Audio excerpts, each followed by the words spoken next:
Hello students, তোমাদের সবাইকে welcome জানাচ্ছি টেক্সটবুকের আমাদের নতুন চ্যানেল জ্ঞান বাংলায়। তোমাদের সঙ্গে আজকে আমরা এমন একটা টপিক ডিসকাস করব যেই টপিকটা হয়তো আমাদের বাংলার ইতিহাসের সঙ্গে এতটা ওতপ্রোতভাবে জড়িত হওয়ার সত্ত্বেও আমাদের ইতিহাস থেকে বঞ্চিত এবং আমাদের ইতিহাস থেকে অনেকটাই অগোচরে রয়ে গেছে। বাংলার বিভাজনের সময় 1946 সাল, তোমরা জানো, যেই সময় বাংলার একটা বিভাজন হচ্ছে, বাংলার বিভাজন না, বলা যায় যে ভারতের বিভাজন, এবং সেই থ্রুতেই বাংলার বিভাজন হয়ে ওয়েস্ট বেঙ্গল এবং ইস্ট বেঙ্গলে ভাগ হয়ে যাওয়ার ব্যাপার, এবং সেই সময় কলকাতা নিয়ে একটা টানাপোড়েন চলছে। সেই নিয়ে আজকের ইতিহাস কিভাবে সেটা ওয়েস্ট বেঙ্গলে থেকে গেল, ইস্ট বেঙ্গলে গেল না, সেই নিয়ে দেখো। আমি যদি এটার কতগুলো পয়েন্ট আলোচনা করি, যে ব্যাপারগুলি নিয়ে আজকে আলোচনা করব, যে এই প্রেক্ষাপটে কি ঘটেছিল, কেন এই ঘটনাগুলো ঘটলো, বঙ্গভঙ্গের যে প্রেক্ষাপট এবং তার প্রাণকেন্দ্র যে কলকাতা, এটা কিভাবে তাৎপর্যপূর্ণ, মুসলিম লীগের কীভাবে রাজনৈতিক চাল চেলেছিল এবং তার পেছনে তাদের কারণ কী ছিল, 1946 আগস্টে যে চরম সংঘর্ষ হয়েছিল, মুসলিম লীগ কিভাবে এটা জিহাদের ডাক দিয়ে জিনিসটাকে ঘটিয়েছিল, এবং সবশেষে এই রক্ষাকর্তা হিসাবে কিভাবে গোপাল পাঠা আমাদের আলোচনায় উঠে আসবে। পুরো ব্যাপারটাকে আমি পয়েন্ট বাই পয়েন্ট আলোচনা করব। সবার প্রথমে আমাদের বুঝতে হবে যে আমাদের এই যে পুরো জিওগ্রাফি ব্যাপারটা বুঝতে হবে। আমাদের দুটো যে ভাগ হচ্ছে, ইস্ট এবং ওয়েস্ট বেঙ্গল, ইস্ট বেঙ্গল কিন্তু তোমাদের কৃষিকাজের দিক থেকে বা সম্পদের দিক থেকে ভালো রকমের উন্নত ছিল, কিন্তু ব্যবসার কেন্দ্র হিসাবে কিন্তু কলকাতা একটা আলাদাই জায়গা ছিল।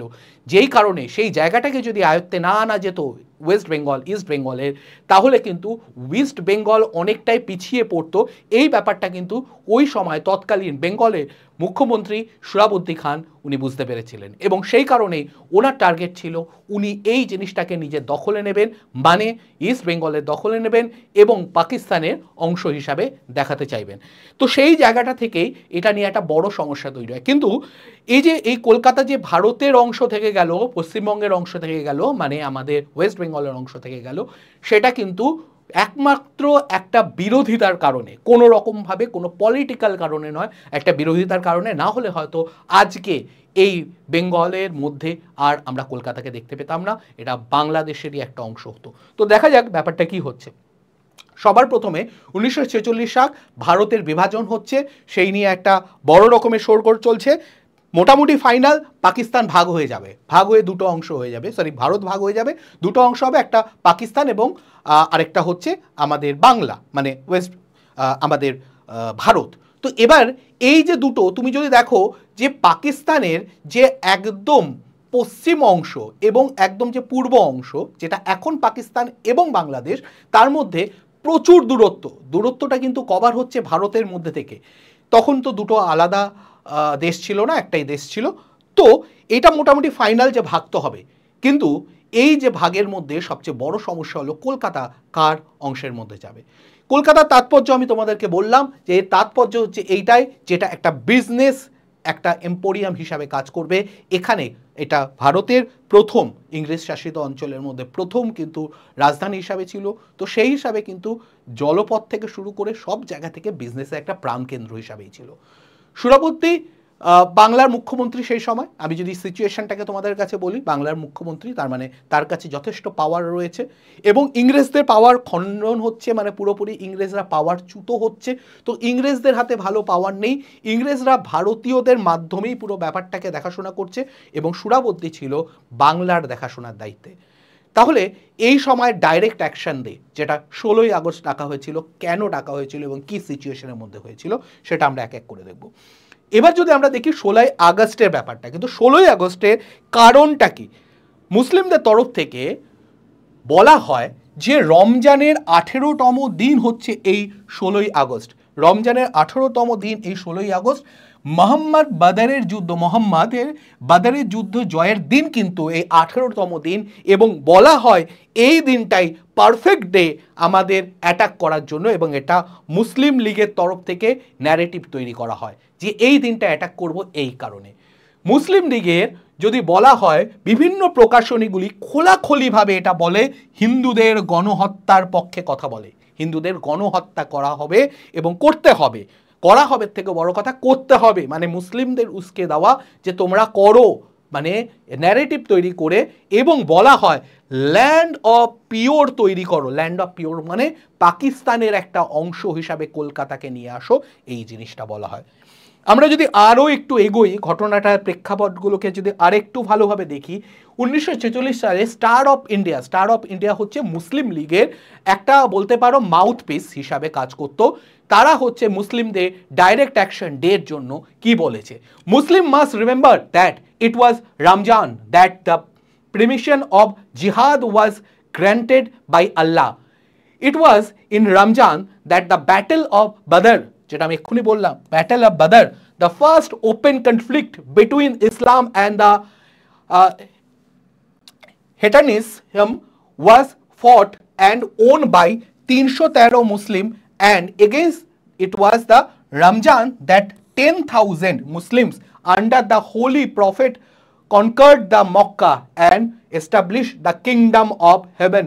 মানে বলছে যে এই সময়ে বাদরের যুদ্ধ জিতেছিল এবং এই সময়ে 10,000 মুসলিম কিন্তু মক্কা দখল করেছিল। তো এইটা আমাদের পারফেক্ট সময়, যেই সময় আমরা অ্যাটাক করতে পারি, যে সময় আমরা অ্যাটাক করতে পারি, অ্যাটাক করে কলকাতাকে জয় করতে পারি, আমাদের নামে আরও একটা জয় নথিভুক্ত করতে পারি। তো কি হয়েছিল এই ডাইরেক্ট অ্যাকশন ডেতে 16ই আগস্ট, সেটা একটু আমাদের দেখা দরকার। কি হয়েছিল পয়েন্ট বাই পয়েন্ট বলছি। 16 আগস্টে কি হয়েছিল, সুরাবুদ্দি প্রকাশ্যে ছুটির দিন ঘোষণা করে। ওই দিন সুরাবুদ্দি মুখ্যমন্ত্রী হিসাবে ওই দিন কিন্তু ওপেনলি ছুটির দিন ডিক্লেয়ার করা হয়। হয়তো সব হিন্দুদের কাছে জানাও ছিল না যে সেদিন কি হতে চলেছে, কি হত্যালীলা হতে চলেছে। সুরাবুদ্দির প্ল্যান ছিল 10,000 হিন্দু অন্তত মারবে এবং তার মধ্যে লাখ লাখ হিন্দু ভয় পেয়ে পালিয়ে যাবে। হিন্দু দোকানে আক্রমণ, হামলা চালায়, ছিনতাই করা হয়। ওই দিন কিন্তু শুক্রবার, জুম্মার দিন ছিল এবং ওই দিন শুধু মুসলিমরা নয়, মুসলিমের বড় বড় নেতারাও কিন্তু জড়ো হয়ে জমায়েত হয়েছিল। এবং তার সাথে কিন্তু ওই দিন জুম্মার আগে, জুম্মার পরে প্রচুর হিন্দু দোকানপাট লুট করা হয় এবং তার সঙ্গে প্রাণ যায় প্রচুর হিন্দুদের, যারা যে জিনিসটাকে অবশ্যই রুখে দাঁড়ানোর চেষ্টা করেছিল, যাদের প্রাণ জানিয়েছে। কিন্তু শুধুমাত্র হিন্দু লোকেদের নয়, মহিলাদের মারা হয়, বাচ্চাদের মারা হয় এবং প্রচুর প্রচুর শ্লীলতাহানিও করা হয় সেই একই দিনে। যাই হোক, নামাজ শেষ হওয়ার পরে লাখ লাখ মানুষের সমাগম হয়। অন্যান্য মুসলিম লীগ নেতারা সঙ্গে সঙ্গে শুরু করে বিভিন্ন জায়গায় মাইকের মাধ্যমে, এবং এটা আগে থেকেই চলছিল বেশ কিছুদিন আগে থেকে, যে বিভিন্ন উস্কানিমূলক কিন্তু ভাষণ শুরু হয়ে গেছিল। লাখ লাখ মুসলিমের দল, সঙ্গে তাদের লোহার রড, তলোয়ার, লাঠি এবং অন্যান্য অস্ত্রশস্ত্র তাদের কাছে। বিভিন্ন দলে ভাগ করে দেওয়া হয় এবং তাদেরকে বিভিন্ন এলাকা ভাগ করে দেওয়া হয়। এরপরে সুরাবুদ্দির ভূমিকা যদি বলা হয়, সুরাবুদ্দি সহ বিভিন্ন মুসলিম নেতারা, ওই সময়কার মুসলিম লীগের বিভিন্ন নেতারা, তারা শহীদ মিনার থেকে উস্কানিমূলক ভাষণ দেওয়া শুরু করে। সুরাবুদ্দি বলে পুলিশ আমাদের সাথে আছে, আমাদের কোনো সমস্যা হবে না, এবং সত্যিই তাই ছিল। তার কারণ সুরাবুদ্দি সেই দিন সারা দিন আমাদের লালবাজারের পুলিশের হেডকোয়ার্টারে কন্ট্রোল রুমে বসেছিল। তার সঙ্গে এইটাও কিন্তু আগে থেকে প্ল্যান করা ছিল, তার কারণ প্রচুর হিন্দুদের এই স্কোয়াড থেকে আর পুলিশের স্কোয়াড থেকে বের করে দেওয়া হয় এবং অনেক পাঠান এবং মুসলিমদের এর সঙ্গে ইনক্লুড করা হয়, যাতে অ্যাটাকটা আরও সুন্দরভাবে হয়। তো এই যে লালবাজারে পুরো ব্যাপারটা প্রেজেন্ট থাকার কারণটা এটাই, যেখানে যেখানে অ্যাটাক হবে সেখানে যেন কোনো ফোর্স না যায়, ফোর্স না গিয়ে যেন জিনিসটাকে থামাতে পারে। কিন্তু তার সঙ্গে সুরাবুদ্দি এটাও জানতো, যদি 2 থেকে 3 দিনের মধ্যে ব্যাপারটাকে না করে দেওয়া হয়, 16, 17, 18-র মধ্যে যদি না করা হয়, আর্মি থেকে ফোর্স পাঠানো হবে এবং পুরো সিচুয়েশনটা হাতের বাইরে বেরিয়ে যাবে। 2 থেকে 3 দিন তার কাছে সময় আছে, তার মধ্যেই যা করার করতে হবে এবং পুরো জায়গাটা দখল করতে হবে, কলকাতাকে দখল করতে হবে, এটা কিন্তু তার মাথায় ছিল। কিন্তু এই যে অ্যাটাক হচ্ছে, হাজার হাজার লোক মারা যাচ্ছে 16 তারিখ, 17 তারিখে, এবং তারপরেই কিন্তু আসে সিনে গোপাল পাঠা। গোপাল পাঠাকে আমি যদি ছোট করে বলে দিই, তার ভালো নাম হচ্ছে গোপাল চন্দ্র মুখোপাধ্যায়, একজন হিন্দু বাঙালি, এবং তার কাকা হচ্ছে অনুকূল চন্দ্র মুখার্জি, যার আমাদের ওনার নিজেদের বাড়ি ছিল বউবাজারে, আর ওনার যে দোকানটা ছিল অনুকূল চন্দ্র মুখার্জির, একটা মিট শপ ছিল, পাঠার দোকান, সেই দোকানটা ছিল হচ্ছে আমাদের কলেজ স্কোয়ারের ওখানে, এখনও দোকানটা আছে। এবং তার সঙ্গে এটা বলে রাখা উচিত, পাঠার সারনেমটা কিন্তু তাকে ওই জন্যই অনেকে বলে যে দেওয়া হয়েছে যে পাঠার দোকান ছিল, কিন্তু আবার এইটাও ঠিক, অনেকে আবার এইটাও বলে যে উনি একজন কুস্তিগীর ছিল, খুব ভালো কুস্তিগীর ছিল, তার জন্য কিন্তু পাঠা থেকে ওয়ার্ডটা, পাঠা ওয়ার্ডটা এসছে। ঠিক আছে, ওনার মুসলিমদের প্রতি কোনো ঘৃণা ছিল না, কারণ উনি যেই প্রফেশনে ছিলেন সেই সঙ্গে মুসলিমদের সঙ্গে যোগাযোগ থাকাটা খুব স্বাভাবিক। উনি মুসলিমদের প্রতি কোনো হেট্রেট ছিল না ওনার, এবং নেতাজির প্রচণ্ড পরিমাণে অনুগামী ছিলেন। তো উনি কিন্তু 1942 সালে যখন বঙ্গভঙ্গ ভারত ছাড়ো আন্দোলন হয় তখন কিন্তু উনি অংশগ্রহণও করেছিলেন। তো কোনোভাবে কিন্তু উনি কাউর প্রতি কোনো রকম হেট্রেট ছিল না, মুসলিমদের প্রতি তো ছিলই না। কিন্তু ঘটনা এমন ঘটে যে তাকে বাধ্য করে যে এই পুরো দল তৈরি করার। কি দল তৈরি করে? সেখানে উনি দুধওয়ালা থেকে শুরু করে, রিস্কাওয়ালা থেকে শুরু করে, সাধারণ জনগণ থেকে শুরু করে, দোকানদার যারা আছে সবাইকে একসঙ্গে করে এবং বলে যে একজন মুসলিম যদি একজন হিন্দুকে মারে তাহলে আমাদের একজন হিন্দু হিসাবে 10 জন মুসলিমকে মারতে হবে, এই ধ্বংসলীলা শেষ করতে হবে।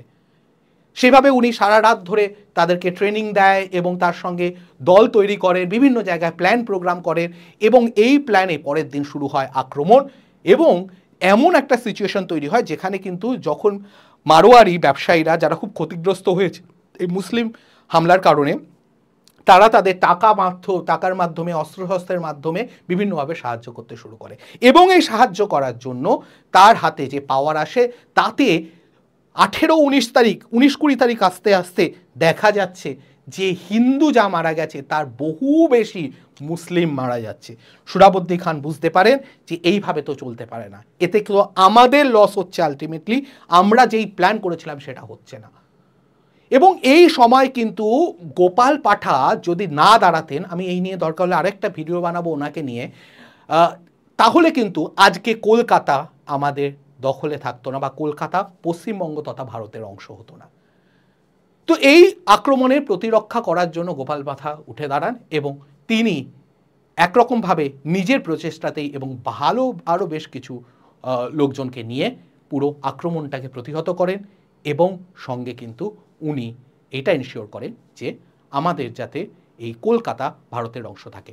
এবার আরেকটা জিনিস মনে রাখতে হবে, এই জিনিসটা থামানোর, যখন দেখছে এটা হাতের বাইরে বেরিয়ে গেছে, যখন দেখছে মুসলিম নিশ্চিহ্ন হয়ে যেতে চলেছে, তখন সোহরাবুদ্দি খান শরণাপন্ন হওয়ার কারণ আমাদের আরও কিছু মুসলিম লীগের নেতাদের, এবং তারা পরবর্তীকালে গোপালচন্দ্র পাঠার সঙ্গে আলোচনা করে, গোপালচন্দ্র মুখোপাধ্যায়ের সঙ্গে আলোচনা করে এবং আলোচনা করে এই ইয়েতে যুদ্ধ শেষ হয় যে বা তার অ্যাটাক করা সে বন্ধ করবে এই শর্তে যাতে মুসলিমরা আর কোনো হিন্দুর উপরে হাত না লাগায় এই কন্ডিশনে। এবং তারপরে আস্তে আস্তে এই যুদ্ধ শেষ হয়। যুদ্ধ বলবো না, এই প্রতিরক্ষা শেষ হয়, প্রতিরক্ষার যুদ্ধ শেষ হয়।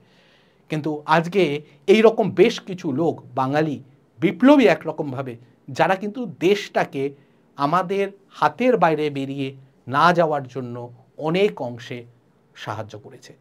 তো এই সব আনসাং হিরোদের আমাদের কিন্তু মনে রাখতে হবে। গোপালচন্দ্র পাঠা, আমাদের গোপালচন্দ্র মুখোপাধ্যায়, গোপাল পাঠা, তার কথা আমরা অনেকেই হয়তো জানি না, ইতিহাস থেকে অনেকটা দূরে তিনি, কিন্তু তার এই বীরত্বের কথা হয়তো সবার মধ্যে ছড়িয়ে পড়া উচিত। এবং সেই কারণেই আজকের এই ভিডিওটা, আশা করি তোমরা অনেকটা বুঝতে পেরেছো কী হবে, কী হয়েছিল, কী হতে চলে, মানে কী ঘটতে পারতো, যেটা ঘটেনি গোপালচন্দ্র মুখোপাধ্যায়ের জন্য। আমরা দরকার হলে এই নিয়ে আরও একটা ভিডিও আলোচনা করব, সেখানে আমরা গোপাল পাঠা নিয়ে আরও আলোচনা করব। কিন্তু গোপাল পাঠা আরও একটা ব্যাপার, এখানে কিন্তু ওরা কিন্তু মুসলিমরা প্রচুর হিন্দু মহিলা এবং বাচ্চাদের বয়স্কদের মেরেছিল।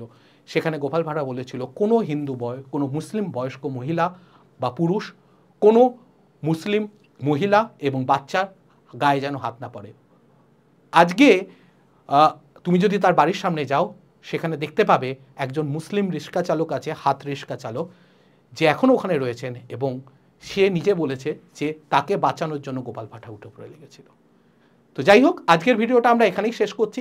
আশা করি তোমরা এইটা সম্বন্ধে অনেকটা আইডিয়া পেয়েছো। পরের কোনো ভিডিওতে আবার আমরা এ নিয়ে আলোচনা করব। চলো, ভালো থেকো, সুস্থ থেকো, পড়াশোনার মধ্যে থেকো।